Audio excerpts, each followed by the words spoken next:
जय शिव गोरख। प्रिय श्रोताओं, आप सुन रहे हैं वाल्मीकि रामायण।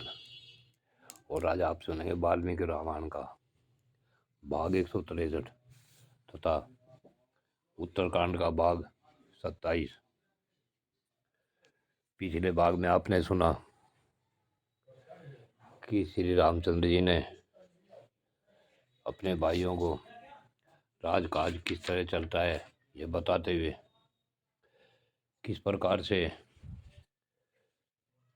किसी राजा को श्राप क्यों मिलता है, इस प्रकार की कथा श्री राम ने भाइयों को सुनानी शुरू की। जिनमें पहले उन्होंने राजा मृग को किस प्रकार से श्राप मिला वह बात बताई। अब इससे आगे की कथा इस भाग 163 में सुने कि नरक को श्राप मिलने के बाद राजा नरक किस प्रकार उस श्राप से को भोग रहा था। प्रिय श्रोताओं, श्री राम का यह भाषण सुन लक्ष्मण दोनों हाथ जोड़कर श्री राम से बोले, हे प्रभु, उन दोनों ब्राह्मणों ने थोड़े से ही अपराध पर राजा नरक को द्वितीय यमदंड के समान ऐसा मान साप दे दिया। अपने को साप रूपी पाप से संयुक्त हुआ सुन राजा नरक ने उन क्रोधी ब्राह्मणों से क्या कहा। लक्ष्मण की इस प्रकार पूछने पर रघुनाथ जी ने कहा कि ये सोम पूर्व काल में शापग्रस्त होकर राजा मृग ने जो कुछ कहा उसे सुनो।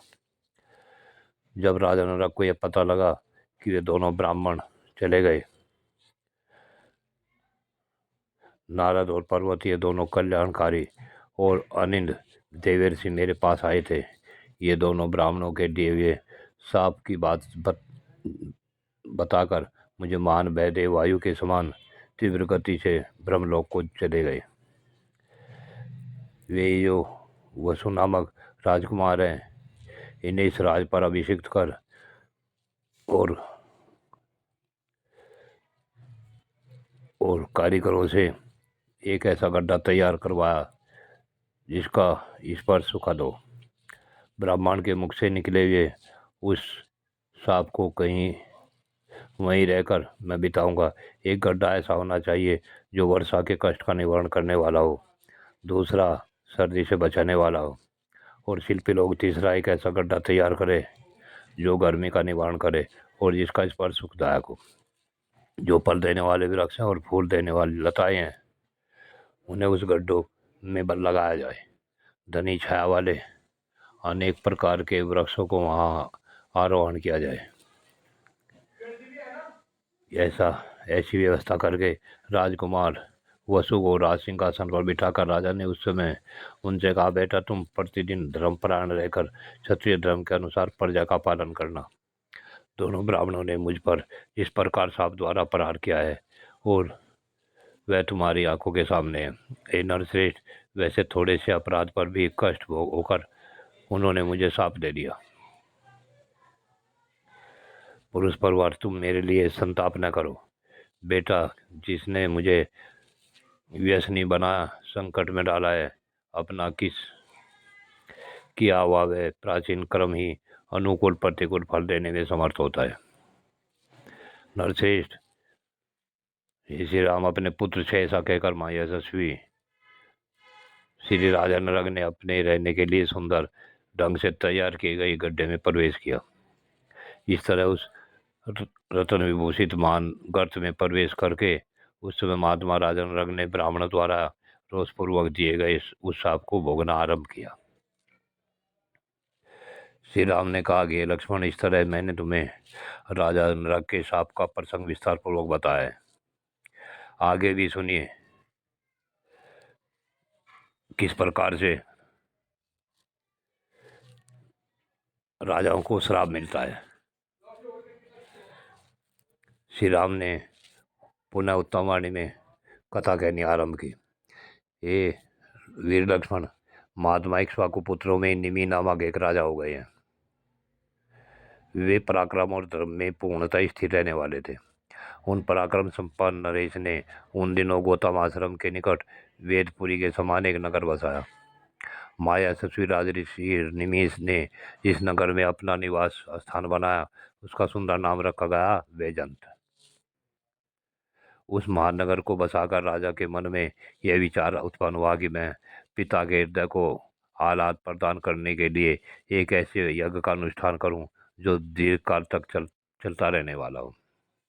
उसके बाद इक्ष्वाकु नंदन महर्षि निमि ने अपने पिता मनुपुत्र इक्ष्वाकु से पूछकर अपना यज्ञ कराने के लिए सबसे पहले ब्रह्म ऋषि शिरोमणि वशिष्ठ जी का वर्ण किया। उसके बाद अत्रि, अंगिरा तथा तपोनिधि भृगु को भी आमंत्रित किया। उस समय महर्षि वशिष्ठ ने राजऋषियों में श्रेष्ठ निमि से कहा, हे देवराज, इंद्र ने एक यज्ञ के लिए पहले से ही मेरा वर्ण कर रखा है, अतः यह यज्ञ अब तक समाप्त न हो जाए तब तक तुम मेरे आगमन की प्रतीक्षा करना। वशिष्ठ जी के चले जाने के बाद महान ब्राह्मण महर्षि गौतम ने आकर उनके काम को पूरा कर दिया। उधर माँ तेजस्वी वशिष्ठ भी इंद्र का यज्ञ पूरा कराने लगे। हे नरेश्वर, राजा निमि ने उन ब्राह्मणों को बुलाकर हिमालय के पास अपने नगर के निकट ही यज्ञ आरंभ कर दिया। राजा निमि ने 5000 वर्षों तक के लिए यज्ञ की दीक्षा ली। उधर इंद्र यज्ञ की समाप्ति होने पर आदित्य भगवान वशिष्ठ ऋषि राजा निमि के पास होत कर्म कराने के लिए आए। वहां आकर उन्होंने देखा कि जो समय प्रतीक्षा के लिए दिया गया था उसे गौतम ने आकर पूरा कर दिया। यह देख ब्रह्म कुमार वशिष्ठ महान क्रोध से भर गए और राजा से मिलने के लिए 2 घड़ी यहाँ बैठे रहे। परंतु उस दिन राजा महर्षि निमि अत्यंत निंद्रा के वशीभूत हो सो गए थे। राजा मिले नहीं, इस कारण महात्मा वशिष्ठ मुनि को बड़ा क्रोध हुआ। वे राजऋषि को लक्ष्य करके बोलने लगे, भूपाल निमि, तुमने मेरी अवहेलना करके दूसरे पुरोहित का वर्ण किया है, इसलिए तुम्हारा यह शरीर अचेतन होकर गिर जाएगा।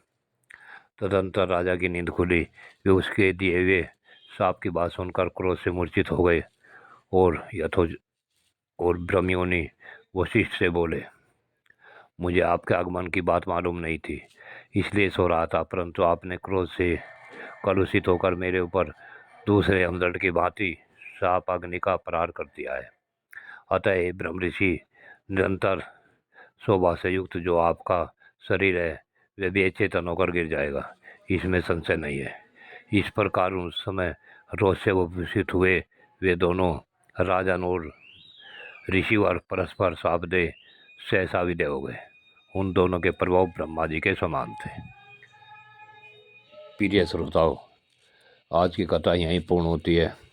राजा निमि और वशिष्ठ का आगे क्या हुआ यह अगले भाग में सुने। जय शिव गोरख।